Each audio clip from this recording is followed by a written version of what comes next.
Le Togo. On va passer maintenant au Togo.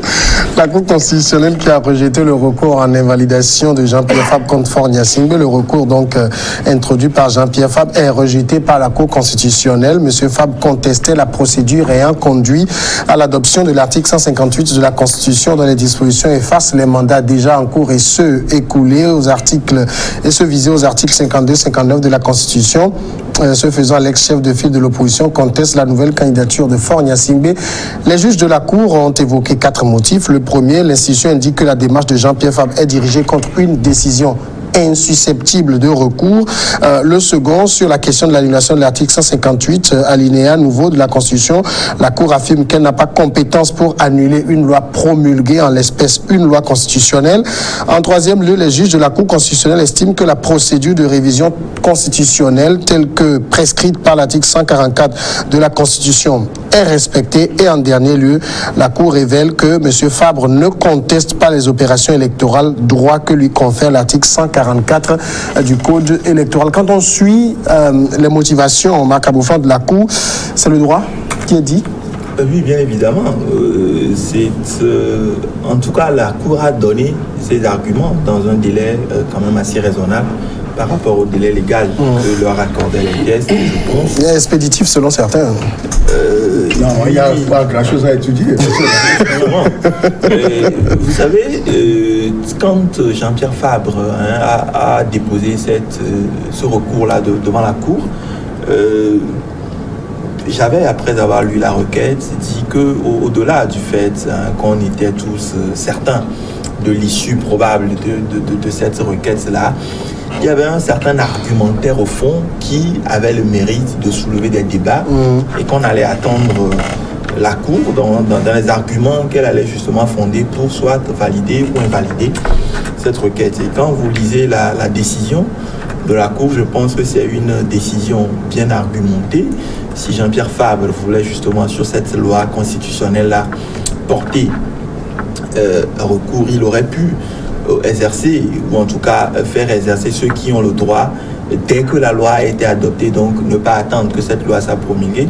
Il y a aussi le fait que la Cour a rappelé que la décision qui est attaquée, c'est la décision même qui fonde la requête de Jean-Pierre Fabre. Oui. Jean-Pierre Fabre porte cette requête justement en tant que candidat et c'est pas une décision de la Cour qu'il est candidat et c'est cette même décision qui fait de Faure Gnassingbé un candidat à cette course. Et donc je pense que les sages, puisque c'est le nom qu'il est communément par lequel on les désigne communément, ont été diligents. Maintenant, je ne suis pas juriste, je ne veux pas aller dans les considérations. Maintenant, le patron de l'ANC aussi savait que il allait déjà sur un terrain en terre brûlée, qu'il n'y avait pas grand-chose à attendre de la Cour constitutionnelle. En tout cas, sur le fait qu'ils avaient esté sur le fait du rejet de la candidature de Faure Gnassingbé, je veux juste avoir, en tout cas, espéré qu'aujourd'hui Jean-Pierre Fabre, ancien chef de file de l'opposition, a pu, même s'il a contesté la légalité de cette cour devant cette même cour, être allé devant cette cour-là pour porter un recours, en l'annulation de Faure Gnassingbé. Donc, si demain, un candidat X ou Y est par la CENI, est en tout cas annoncé victorieux par la CENI, qu'il utilisera les mêmes moyens de recours. Justement, il ne va pas, comme les 2-3 dernières fois, ne va pas utiliser la rue pour contester ce qu'il peut contester aujourd'hui devant la Cour constitutionnelle. Mais sans faire il y a de la logique dans ce que dit la Cour, parce que si on prend ce qu'expliquait tout à l'heure Marc, en français facile, c'est que la Cour est en train de dire à M. Jean-Pierre Fabre, vous demandez qu'on invalide la candidature de Faure Gnassingbé, vous faites le recours, puisque Jean-Pierre Fabre l'a bien dit, en tant que candidat, vous êtes candidat par une décision insusceptible de recours, la même décision qui fait de Faure Gnassingbé un candidat, et donc logiquement, vous ne pouvez pas attaquer cette décision. Et non seulement ça, il parle des amendements à l'Assemblée nationale. Oui, l'article 158. Les députés sont chargés de faire les lois. Et c'est ce qui a été fait dans la nuit du 8 mai 2019. Et en plus, la Cour constitutionnelle ne peut pas se dédier. Parce que tout ce qu'elle a fait jusqu'à ce jour, en faisant allusion d'une part au recours de Fabre, elle a dit le droit. Parce que ces argumentaires sont nets. C'était la décision 05.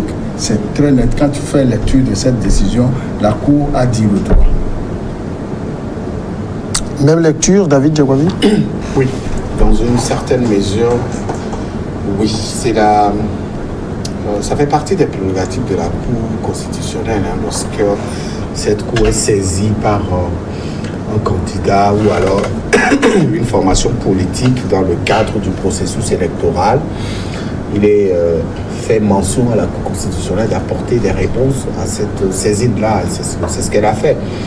Je pense que la requête de Jean-Pierre Fabre, au-delà du caractère politique qu'on peut lui coller, explique aussi un peu aisément la liberté d'aller contre les décisions, contre les lois qui sont prescrites par notre Assemblée également et par notre Cour constitutionnelle. Et dans ce cas de mesure, j'imagine un peu, si l'ANC n'avait pas reçu de réponse de la Cour constitutionnelle, j'imaginais un peu sa réaction. C'est tout à fait normal. Moi, les premières minutes où j'ai lu la requête de Jean-Pierre Fabre, j'ai compris que il y a rien d'extraordinaire. La Cour constitutionnelle dira le droit et ce droit sera dit par des juges qui sont compétents et qui reflètent un peu aussi la démocratie à laquelle nous aspirons dans ce pays. Donc, il n'y a pas de surprise dans la décision, pour moi, il n'y a pas de surprise dans la décision de la Cour constitutionnelle. C'est tout à fait normal. Je pense que c'est une stratégie politique de l'ANC aussi de faire passer un message qui consiste à dire, au-delà de tout, nous nous opposons et nous continuerons de nous opposer à la candidature du chef de l'État. C'était juste l'effet communication qu'on recherchait. Imaginez un peu cette formation politique demeurer silencieuse devant la candidature du chef de l'État, cette formation politique qui a passé des années à vouloir obstruer la candidature du chef de l'État, à vouloir bloquer la candidature du chef de l'État dans les discours du président de l'ANC et de l'ensemble des formations politiques de l'opposition. Tous sont d'accord pour bloquer la candidature du chef de l'État, même jusqu'à la veille de la date butoir pour déposer les dossiers, etc. L'opposition a été encore confiante que le chef de l'État ne se représentera pas. Donc, imaginez un peu que l'ANC, qui est quand même une force politique de l'opposition, une assez forte, une assez grande force politique de l'opposition togolaise, demeurer silencieuse devant la candidature du chef de l'État, ça portera un coup sur le vote de ces militants. Donc c'est une stratégie. Surtout que ces derniers mois, qu'il y a Agbéomé Kodjo et la dynamique de Monseigneur Kodjo qui ont ravi un peu la vedette. Qui consiste à l'ANC qui était un peu la vedette dans les médias. Au-delà de tout, voilà, nous avons tenté quand même de nous opposer. Nous sommes allés jusqu'à saisir la Cour constitutionnelle. Malheureusement, elle a donné sa position, sa réponse qui est prescrite dans les lois constitutionnelles de notre pays. C'est vrai que ce que David dit aussi est peut-être vrai, mais en même temps, est-ce que vous pensez qu'au niveau de l'ANC, je sais qu'il y a beaucoup de juristes dans ce parti, même s'ils ne sont pas des constitutionnalistes, ils ont vraiment pensé que ça allait passer? Non, non, je pense que au-delà de l'argumentaire de droit que l'ANC a porté et qui, à mon avis, était digne d'être étudié, et au-delà de la réponse très claire de la Cour constitutionnelle, je pense que cette conférence de presse, parce que vous savez, tout procède d'une stratégie de communication. Si c'était en vérité un recours tout à fait normal, qui n'avait rien à voir avec la stratégie de com du parti, on n'aurait pas eu besoin d'une conférence de presse en grande pompe dans un grand palace de la place pour annoncer cela. Mais vous savez, comme je le dis, depuis, en tout cas, que la Cour constitutionnelle a publié la liste des 7 candidats en liste pour cette élection, quand vous étudiez un peu le profil des différents candidats, vous vous rendez compte qu'il n'y a que 3 qui sortent du lot. C'est Faure Gnassingbé avec son parti UNIR, Agbeomé qui n'aurait rien représenté en réalité s'il était seul, avec son MPDD mais qui, porté par la dynamique de Monseigneur Kodjo, commence pas à faire mouche, et Jean-Pierre Fabre, leader historique de l'opposition. Et donc, comme je le dis, Faure Gnassingbé est présent, on l'a vu faire du terrain ces 3 à 4 dernières semaines, beaucoup. Son parti est omniprésent sur la scène. On a vu la dynamique Monseigneur Kodjo et ses éléments, en tout cas, qui ont ravi un certain nombre d'anciens partenaires fidèles, quand même à l'ANC, notamment une certaine Brigitte Agnamagbo, des gens comme Fulbert Atisso et tout, des gens qui, traditionnellement, ont toujours soutenu l'ANC sur, en tout cas, toutes les dernières élections. Et donc, il y avait au niveau de l'ANC, à mon avis, ce besoin de réexister dans l'espace médiatique. Parce que les 2 autres, quand leur avait complètement ravi la vedette. Et donc, ce recours-là était une stratégie médiatique. Et donc, il fallait mettre en œuvre quelque chose pour résister un peu. Pourquoi on en parle? Parce que, justement, ça, on en parle. Cette conférence de presse, ce recours déposé et cette réponse de la Cour constitutionnelle fait que Jean-Pierre Fabre, l'ANC, est présent dans les débats. Je pense que c'est l'objectif qui était visé par le parti Orange.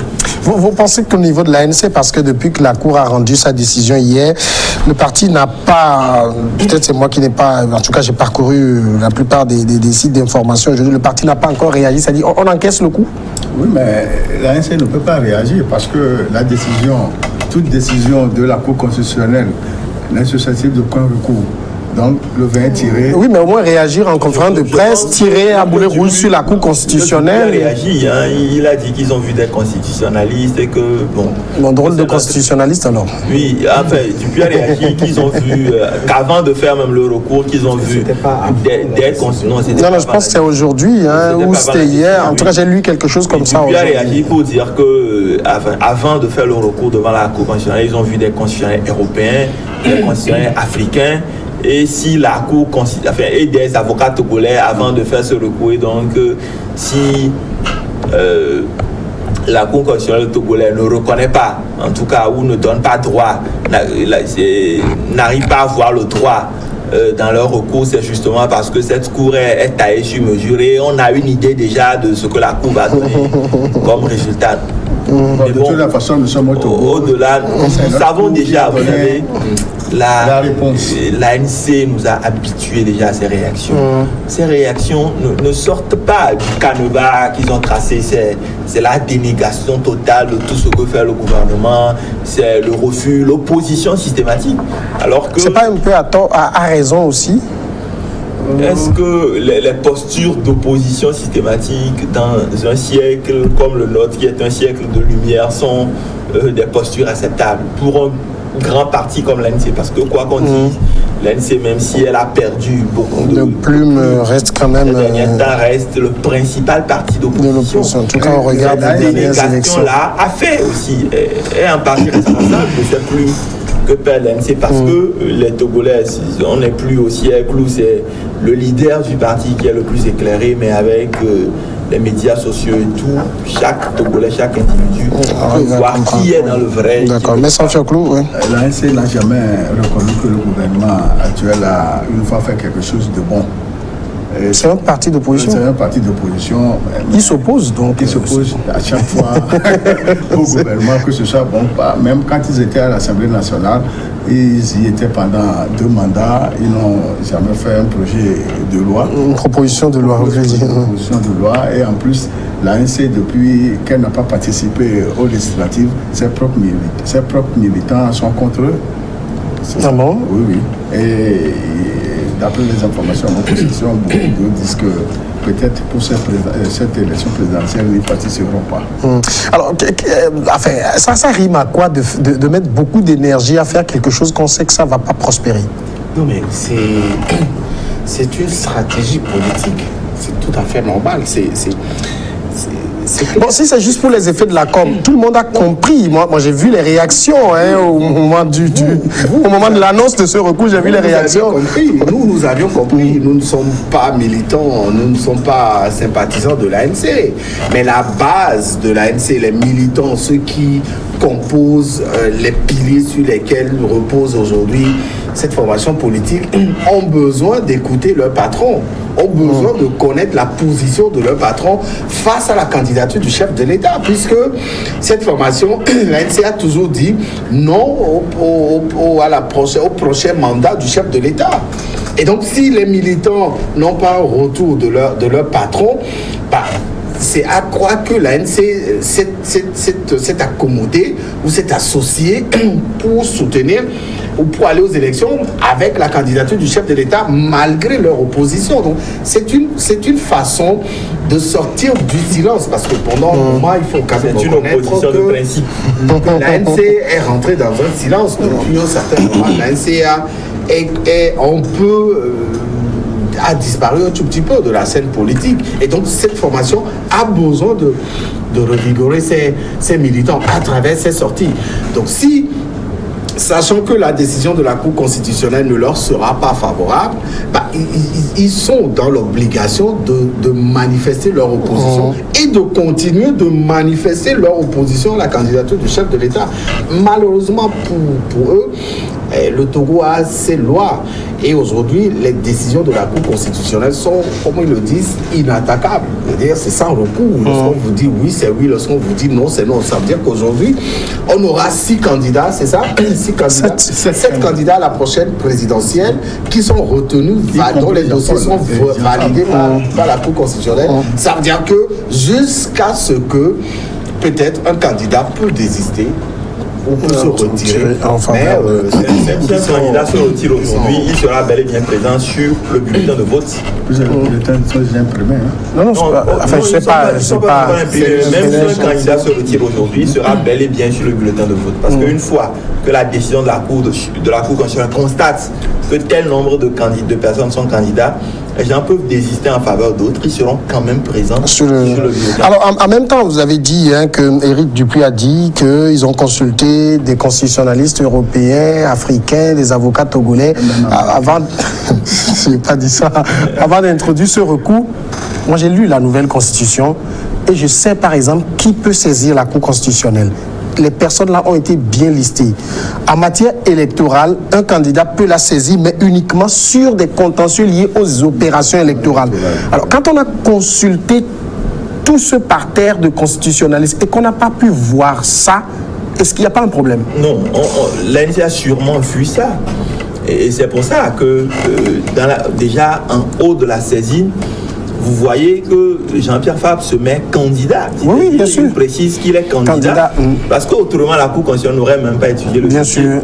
Et comme je le disais, au-delà de tout ce que M. Dupuis peut raconter, de personnes qui sont consultées, il y a une stratégie de com derrière. Et l'objectif, ce n'est pas tant que la Cour n'ait pas étudié ce dossier-là. Parce que si la Cour avait, sous quelque prétexte que ce soit, refusé justement d'étudier ce dossier-là, ça aurait été des arguments de communication qu'ils auraient vendus. Aujourd'hui, ils sont peut-être pris à leur propre piège. Mais je pense que l'objectif in fine que visait l'ANC a été atteint.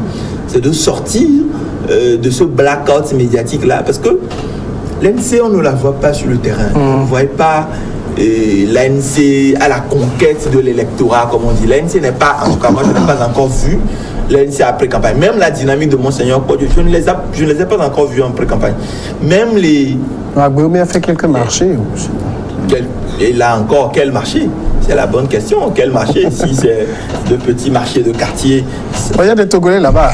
Oui, mais ce n'est pas vraiment une dynamique de pré-campagne qui est lancée quand on va agglomérer tous les soutiens déclarés à ce candidat. Même les autres, les 4 autres candidats, vous ne les voyez pas sur le terrain.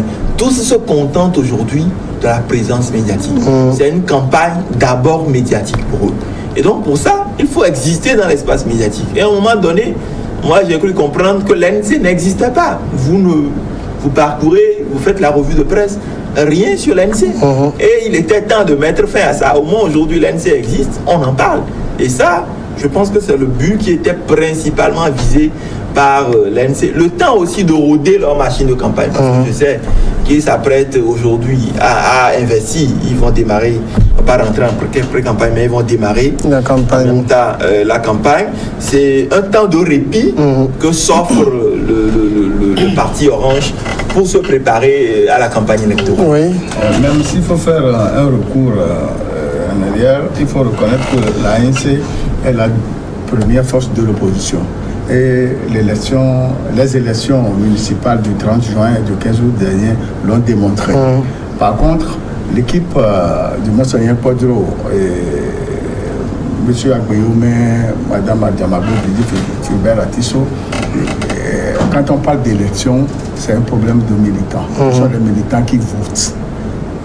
Aux dernières élections, je ne vois pas le nombre d'électeurs qu'ils ont eu et le nombre par exemple, aux législatives, depuis toujours, la CDPR n'a jamais eu un député à l'Assemblée nationale.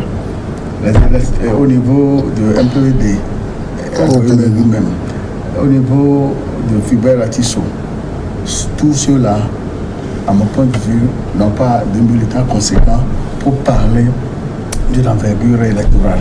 Ce qui veut dire que le problème, l'élection présidentielle du 22 février va se jouer toujours entre UNIR et l'ANC, à mon point de vue. On verra bien. Alors, en même temps, je reviens toujours sur les propos d'Éric Dupuis qui dit que la décision de la Cour, il s'y attendait et que cela montre que c'est une Cour inféodée au pouvoir.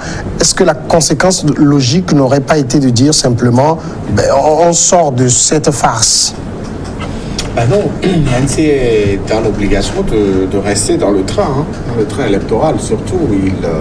Il déploie toutes ses énergies pour positionner encore sa force d'opposition au parti au pouvoir. Et donc, elle a forcément besoin de ces situations pour se faire entendre. Oui, tout le monde dit que la Cour constitutionnelle est inféodée au pouvoir. Je veux savoir si dans un je veux comme si c'est un pays où la Cour constitutionnelle, je pense qu'en France, le président du Sénat, c'est ça, c'est le Sénat qui officialise. Non. Ils ont un conseil constitutionnel. Le président du conseil constitutionnel, c'est un proche de Macron. Oui. Et aux États-Unis, le Sénat, dans tous les pays, les présidents de ces cours sont proches du président de la République. Ce qu'il y a, c'est qu'il faut disposer des arguments assez valables pour mettre en doute la Cour constitutionnelle que vous jugez d'inféodée au pouvoir. L'ANC a toujours réclamé la reconstruction de cette Cour constitutionnelle qui a été recomposée. La Cour a été recomposée. Et selon les nouvelles modalités de la Constitution. Si vous n'avancez pas des arguments solides pour contrecarrer la Cour constitutionnelle, cette Cour sera dans l'obligation de faire son devoir. Elle est nantie d'une mission qu'elle exécute depuis des années. Aujourd'hui, si vous dites que cette Cour est inféodée au pouvoir, autant ne pas envoyer votre candidature pour être validée par cette même. Alors, il y a moi quand même, quand j'ai lu la décision de la Cour hier, je m'attendais à une, je sais pas, une troisième décision que j'ai cherchée en lisant de bout en bout, que je n'ai pas vue. Je sais que dans les recours de Jean-Pierre Fabre, il y avait aussi celui qui concernait les deux juges de la Cour, Amados Djoko et Aboudou Assouma. Par rapport à ça, une seconde décision. Ah oui, donc j'ai pas eu le temps de consulter ça. La requête, irrecevable également. Irrecevable également. Parce que globalement, la Cour disait sur cette seconde décision-là que c'est l'ensemble des juges qui font de la légalité de la Cour. Et une fois que le président de l'ANC reconnaît la légalité de la Cour en lui envoyant un recours, comment on peut demander à des gens qui ne sont pas illégaux de décider de l'illégalité d'une Cour? Et donc, la Cour est allée jusqu'à demander, peut-être pas dans les mêmes termes, mais au président de l'ANC de ne pas se faire harakiri dans ses propos. Je pense que la Cour a rendu 3 décisions. Elle a rendu également la décision portant requête de Aubinton, qui a en tout cas demandé, qui qui avait demandé qu'il y avait un problème au niveau du comptage des signatures. Du nombre de signatures qu'il avait envoyées.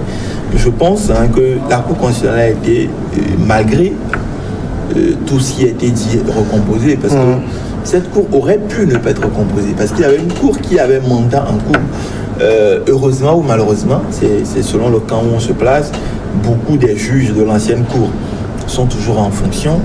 On a une Cour, on a les corps professionnels qui ont chacun choisi. Je connais des gens très proches de l'ANC ou d'autres partis d'opposition qui auraient voulu bien siéger à cette cour-là, mais qui soit... On a appris par exemple que Maître Zeus Javon avait voulu candidater, mais il a candidaté, pas avait voulu. Il ne remplissait pas la condition des 15 ans de... Voilà, il a candidaté, mais il ne remplissait pas la condition. Je connais bien d'autres qui avaient postulé, mais qui n'ont pas été élus simplement par leur père. C'est quand même curieux de dire après qu'elle est illégale alors que vous avez candidaté.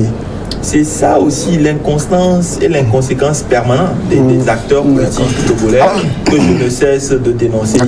Une toute dernière question en quelques secondes. Est-ce que c'est pas aussi un trop grand pouvoir qu'on donne dans nos pays à une cour qui, quand elle dit, c'est fini?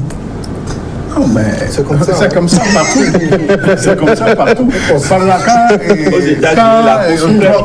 quand Trump a voulu nommer quelqu'un, juger la Cour suprême, les démocrates, les autres partis ont fait ceci, mais il l'a nommé. Il l'a nommé. Et la Cour constitutionnelle, elle est plus puissante que le pouvoir du chef de l'État. En fait, c'est aussi pour ça qu'on ne nomme pas n'importe qui. On étudie bien les profils avec un certain nombre d'années d'expérience, une certaine probité. Parce qu'il faut quand même, en termes de juridiction dans un pays, une juridiction qui soit finale. Sinon, des gens vont s'amuser à faire des recours à un point fini. Merci, messieurs, avec l'annulation du vote. Merci, messieurs, merci à tous et à demain.